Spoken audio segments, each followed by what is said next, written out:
My name is Kaya Ogruce. I'm the owner of Death and Venice Gelato Company. Right now we're at Death and Venice Cafe and Market.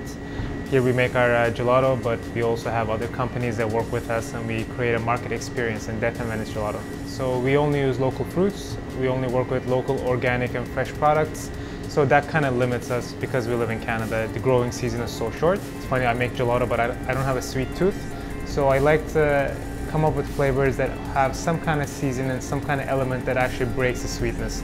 And how I do that is usually I think of a dish that I like, for example, pad thai. I take the elements apart and put it back in the gelato concept, so we make a pad thai gelato. Usually that's how it works, sustainability and taking a savory element and turning it into a gelato.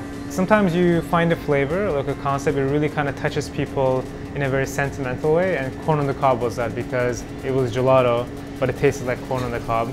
And like everybody who tasted it, they really kind of put a smile on their face. Right. I remember that gelato being like, hitting like a really major chord in people's kind of taste buds. For the Trend Safari, I think we're gonna have a very interesting experience for most people.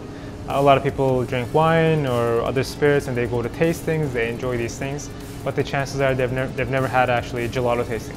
So it's the same concept as a wine tasting, so they'll come in. We're gonna offer them between 15 to 20 different kinds of gelato.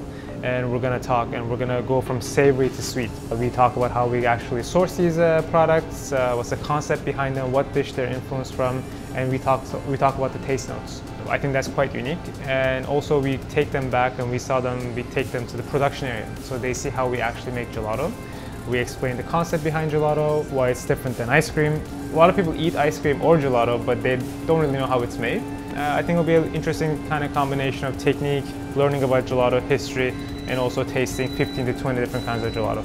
Well, I think in terms of what we do, it's about creativity, sustainability. Like a lot of businesses, they have that. That's what you have to do. But I think in terms of flavor profiles, you can take something that I do, and you can turn it into a dessert or a dish. So definitely, I think in the culinary scene, there's a lot of parallels that we do. So I have a lot of friends who cook. I have a lot of chefs. They'll come in, they'll taste something, and they'll go back to work, and they'll use that flavor to make a dish or a gelato kind of thing, or a dessert. There's definitely that. I think in a general sense, I can say not being afraid of trying different things, flavor combinations, not being kind of working with one region, coriander only works with Asian cuisine and basil is only Italian cuisine kind of thing. I think maybe when you come here, you have all these interesting combinations, you kind of realize that, hey, maybe there are no borders when it comes to flavors. So that's something definitely somebody can take away from our products. I'm Kaya, we're in Death and Venice. Come check out Trend Safari at Future Festival.